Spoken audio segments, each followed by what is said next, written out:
Welcome to Lift Your Story podcast with guest Ralph Velasco, professional travel photographer, international tour organizer, public speaker, and YouTube creator. Hi, everyone. I am Lori Ann. I am that gal from Mississauga, Ontario, Canada, and with... I am that guy. I am Roy Miller from Dallas, Texas. Welcome to our Lift Your Story podcast. So in this episode, we welcome Ralph Velasco. He is a professional travel photographer, international tour organizer, public speaker, and YouTube creator. Thank you so much for being here with us. Thanks for having me. This is great. Thank you. Yeah. So Ralph, as an international tour organizer, what do you do? Yeah, so for the more than 14 years now, full time, I've been organizing and leading small group cultural tours around the world. And at first they had sort of a photography bent to them. So I teach travel photography. I'm a professional travel photographer, and I love to teach and to share my knowledge. And so I still have a brand called Photo Enrichment Adventures, and they are a little bit different than my Alla Campagna Experiences, which is a new brand I created. And the photo enrichment is a little more to do with photography, but still very casual and not like pro photographers, or you have to have a certain camera. It's fairly casual, and I even have smartphone photographers and non-photographers come on our trips. I designed the trips to appeal to both someone who has an interest in photography and maybe a spouse or a friend who doesn't, but would still like to be in the right place at the right time with great light, few crowds, and meet interesting people. So that's what I've been doing for about 14 years. And I recently created Alla Campagna Experiences, which are shorter trips, a little bit less about photography, more stay in one, maybe two locations instead of moving around a whole country or region over a 14-day trip, which a lot of the photo enrichment adventures are. And so it's more about cultural immersion and a deep dive into the place and learning about the food and the drink, and staying in incredible properties like private castles, former family mansions, paradores, fortresses, and things like that. So really great stuff all around the Mediterranean. So if I wanted to say, let's say I had a big church group and I said, hey, we'd like to go to Rome to, as a group to tour Rome. So could you put something like that together? Potentially. I've got itineraries that are already put together. Much easier for me to work with you on an itinerary that I already have and then fold your group into it. I've done trips to Rome and to Tuscany as one trip, but it's not like I have an itinerary for that, so it'd be completely custom and take a lot more time and effort. But we can do that in certain parts of the world, like especially Spain, Portugal. I have and Italy. I have very good contacts that could help us put together just about any trip. So what's one of your most visited places you put together that you go? Well, the Alla Campagna Experiences, now I've got, these trips are mostly around the Mediterranean. So I've got a northern Spain trip, which goes to like San Sebastian and the La Rioja region. I've got northern Portugal, which is Porto and the Douro Valley. Southern France's Dordogne region. Puglia, Italy, but Spain is probably the most popular. I also do Armenia and Georgia, which is a wonderful, fairly off the beaten path type of trip, but absolutely fantastic. So I come from a restaurant background. I'm a third generation restaurateur, and I've had several restaurants of my own. And I love to incorporate food into all my travels. I eat 3 meals a day without fail. And so coming from that background, I love to incorporate the food, because other than the people, I think that food is probably the one aspect of travel that's really specific to the place. And I love to introduce my people to that, get into the kitchen, meet the chef, do a food walk or foodie tour, learn about how they make the local cheese, processed wine, things like that, and have tastings that follow. So to me, that's the best. I know when we travel, when we go somewhere, we like to go to the local places. You know, I don't want to go say here in the States.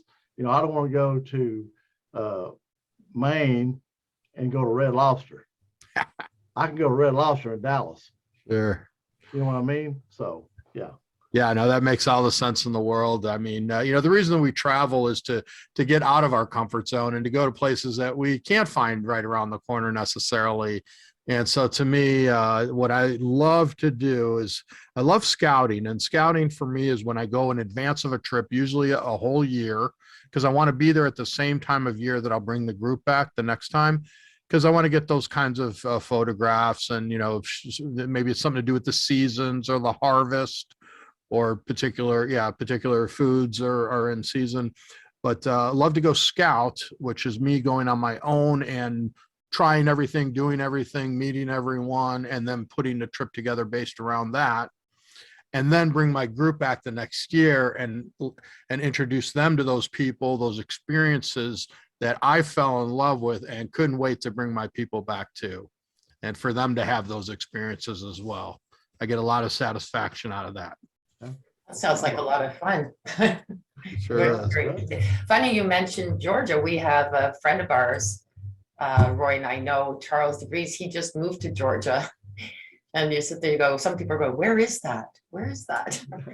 But yeah. You're talking about the Republic of Georgia, the Exactly. country, right? Yeah. A lot of people don't know where it is. I probably would have had trouble finding it on a map before I started bringing groups there, but it is one of my new top destinations for, again, the food. So it's all natural, locally sourced, fresh, tasty, really very inexpensive, but a lot of history and culture there.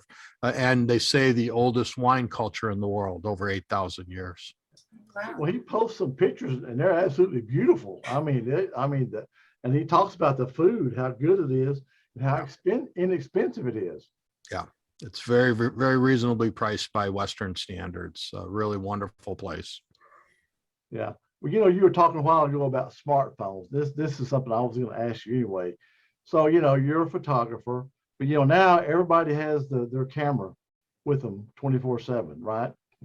So, how do you feel about people and their iPhone photography, or so to speak, cell phone photography?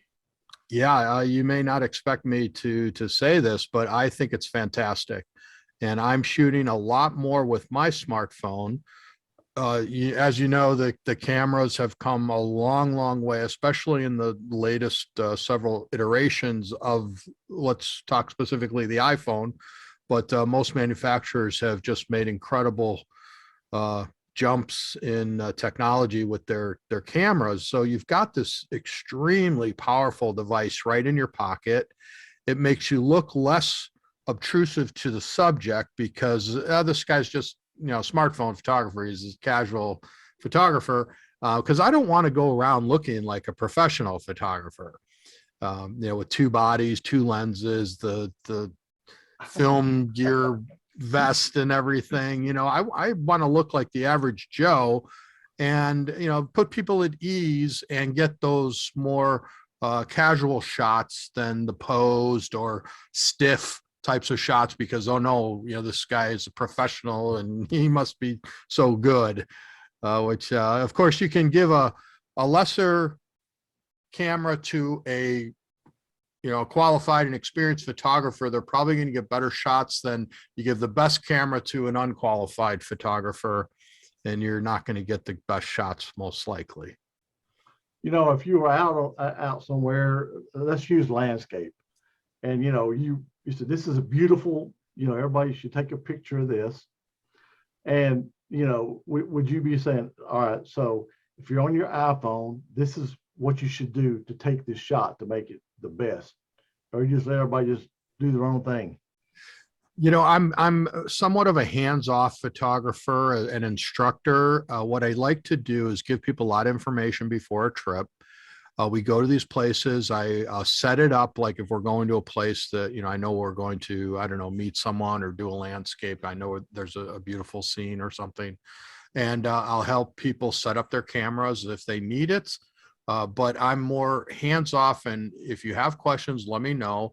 But this is my thoughts. This is what I'm seeing. This is what I recommend that you do. On the smartphones nowadays, you don't have necessarily the f-stops, and I mean, you can get those. There are some apps that allow you to get that detailed, but with what I often say about travel photography is that travel photography, those scenes are not going to wait around for you to set up your camera. And I'm talking about, maybe a landscape with the light changing, that's going to change a little bit. But, when we're in a fast moving market or the square of the town, those are people moving, and, you're not going to stop that scene and say, hey, wait, guys, I got to get my settings right. So you have to be ready. I say get your camera into a point and shoot mode. Doesn't mean a full auto necessarily, but get it to the point where all the settings are right for those conditions. Now all you have to do is point and shoot. You have to recognize, anticipate that decisive moment and point and shoot, and just click, click, click if necessary. And it's more about the timing than it is of the exposure, because you've already gotten the exposure right. Take a few test shots, get there a little bit early, and then all you have to do is point and shoot, because it's hard enough to get that decisive moment correct, let alone trying to change 3 or 4 or 5 different settings on your camera at the same time. Virtually impossible. I saw, this is a YouTube video a guy was talking about, and he was showing, just like somebody walking on a beach, you can take the shot this way or this way, but like you say, you see he's coming the person's coming this way, just get this beautiful sunset or whatever. You don't take it back here. You wait till they get right there, and you got them walking in front of that. Just little things like that most people don't even think about. Yeah. How's if the person's walking across the scene, how are their legs as they cross? Are they overlapped, or are you getting them in a nice wide step? Yeah. What's the background like? Are they covering up the sun, which may or may not be a good thing, because it might be too bright. So maybe you want them to cover it and you get a silhouette. Moving around your subject, and that changes the background and the foreground. But one of my top tips is to always be aware of your backgrounds. What's happening behind your subject? Which sometimes we get so focused on the subject that we forget that there's a telephone pole coming out of their head, or the horizon's right through their neck, or little things like that, not so little things like that. And sometimes a less experienced photographer may not know why this shot isn't quite so good. But it's usually little details like that you almost don't even notice, that when you see sort of the before and after, you're like, that's why that shot's so good. Yeah. You almost can't put your finger on it. I was hearing about the background one time. I was going to take a picture of someone, and they had a purse up on it was in a restaurant, up on a windowsill, right behind their head. I said, wait a minute, no, you got to move that purse. Just normally I was going to take a picture, not even thought anything about it, because I'm looking at the person. I wasn't thinking about the background. Absolutely. And it's the easiest thing to do. Move that purse, or you move around so that background changes compared to that person or the foreground. Yeah, it's and that comes with experience. And the more you do it, the more you'll see those kinds of things. Yeah. I was laughing. My daughter was doing wedding photography, and she says, "Mom, I didn't even think about this. It's a picture of the Millennials, definitely, because all the guys had their phones in their pocket." So, because she didn't even really pay attention to that until she was looking at the pictures. Right. And it's true. How many men now carry their phones? And so you've got these phones showing in the pictures now. Yeah. So, Little I, things. you know, I think it'd be awesome to go on like a trip where you take photography of all these places. I mean, you know, because those are, you know, awesome things to see, but the memories, you know, that you have from it. So Yeah, what got you into this, Ralph? What caused you to have this interest? I mean, I'm curious. yeah, I've always been a excuse me, I've always been a traveler since I was even a young kid. My family used to go to Mexico every other year or so. We had some family down there, so I'd go visit them. But also when I was 15 in high school, I studied in Madrid, Spain for a summer. Wow. The next year I was a volunteer in Peru. The next year I volunteered in Venezuela. And the next year I studied in Mexico City. So that was from about 15 to 18 or so. And so I just got hooked on travel. And this was many, many moons ago, as you can imagine. And before digital photography. And, I always wanted to figure out how to make a living from travel. At 24, I did a around the world trip for 5 months after I sold my first restaurant. And this was 1988. And I took a lot of notes, and I had all these ambitions of writing a travel book with tips and how to, all the mistakes that I made and how not to make them yourself. But back at that time, it was like, the likelihood of becoming a rock star or, a successful actor or something. It was, virtually impossible to make a living from travel. Come on, no one does that. But nowadays, with digital photography, the internet, social media, anyone could be a photographer. Everyone is to some degree.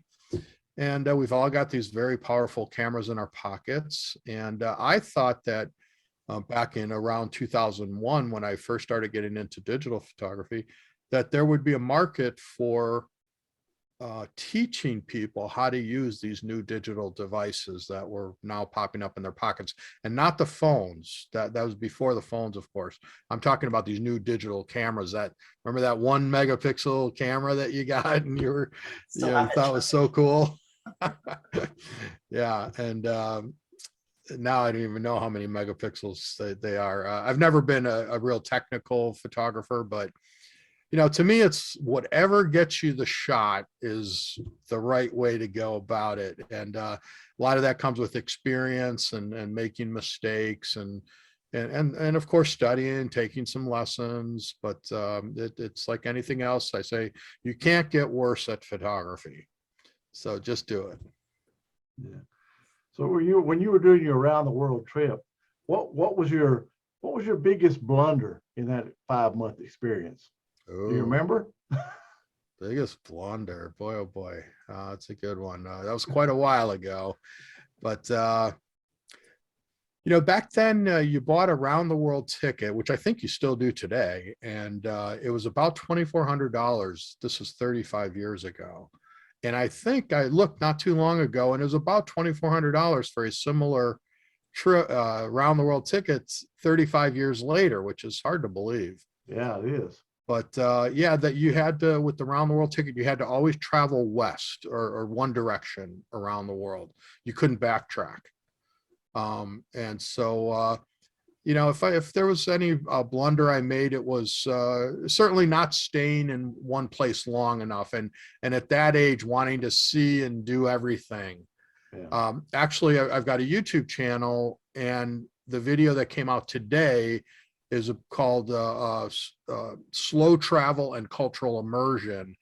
And it's about slowing down and not trying to see everything, and being more appreciative of what we have and see right now, as opposed to, because and a couple of videos ago too was about not going through your whole trip with your eye to the viewfinder of your camera and seeing this amazing place, this once in a lifetime trip through the viewfinder of a camera.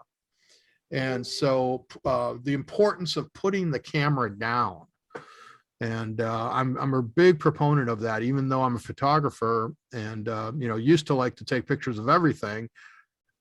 Finally you get to the point where it's like, okay, slow down, I want to soak this in. Yeah, maybe I'll miss a couple pictures, but I'll have memories or experiences that I wouldn't have had if I just spent the whole time taking pictures of everything.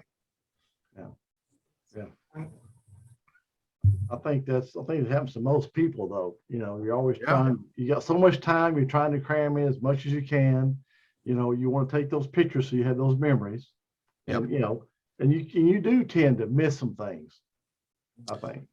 Yeah, I've become much more appreciative of just sitting in a cafe, watching the world go by, sitting at the bar, having a beer and striking up a conversation with some locals and realizing I didn't even take out my camera that day or whatever. And, may not, and probably only had my smartphone with me, that if something really did come up, I've got something to record it with.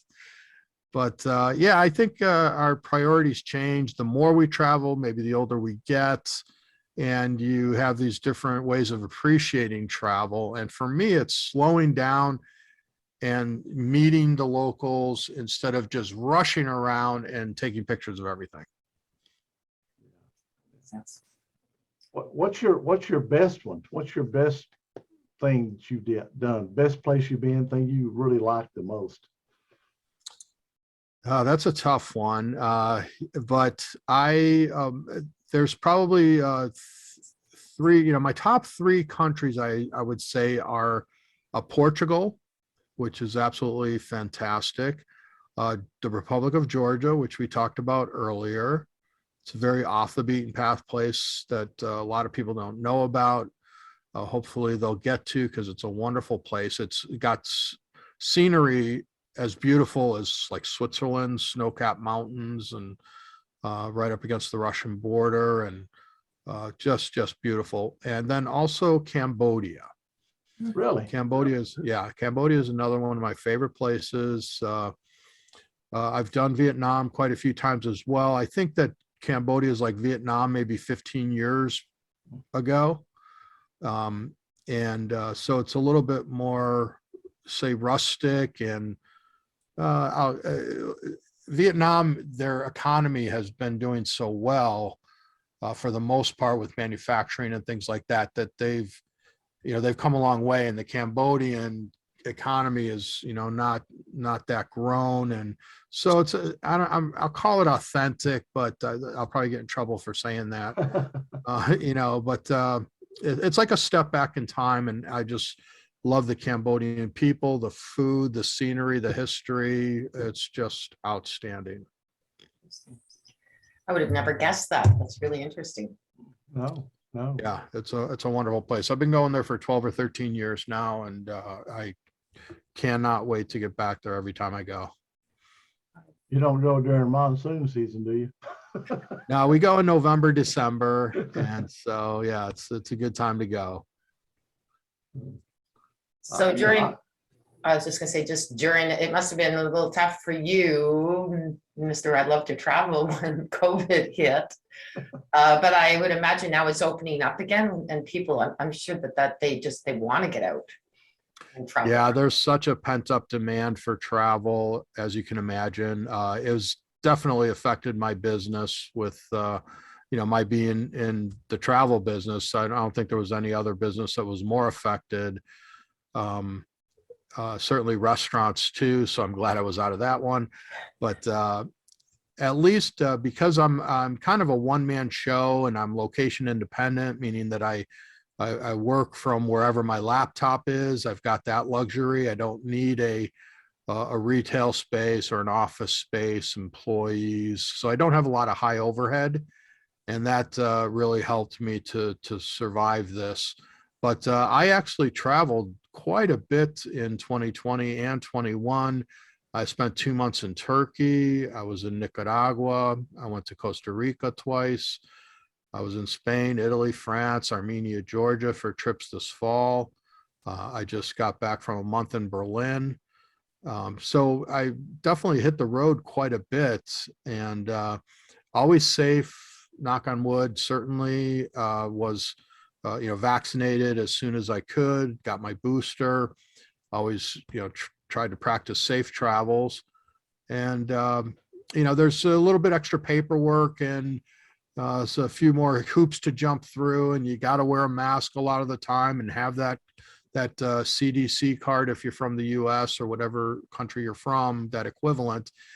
So there's a couple extra hoops to jump through, but to me, if the alternative is sitting at home for another month, I'm going to jump through all the hoops I need to just to get out there. And my tagline is life's too short not to travel. And as we get older, that window of time to travel and to do anything gets shorter and shorter. And as I get older, I realize that, and I become, they say youth is wasted on the young, right?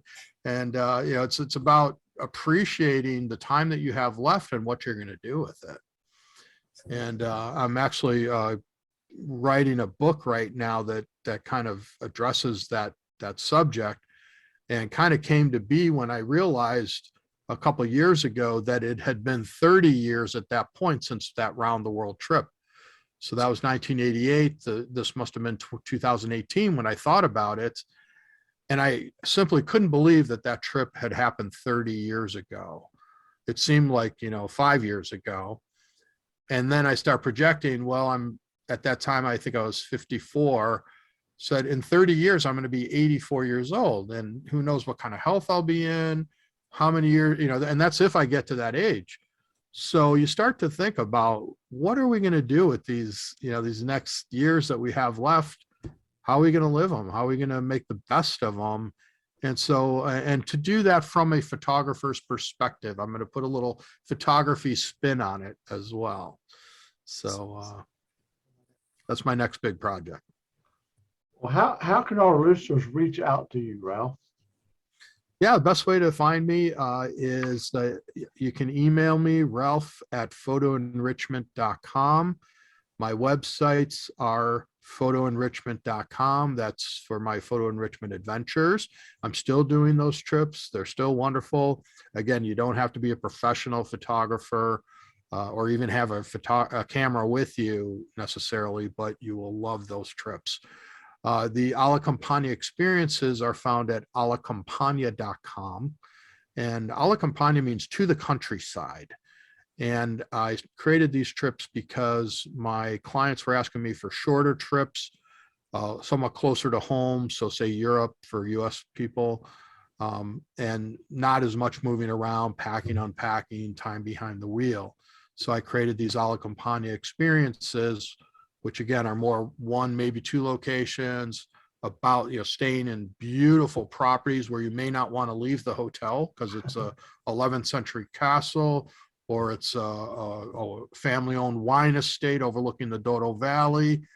To me, that's so many times we try to we can't wait to leave the hotel.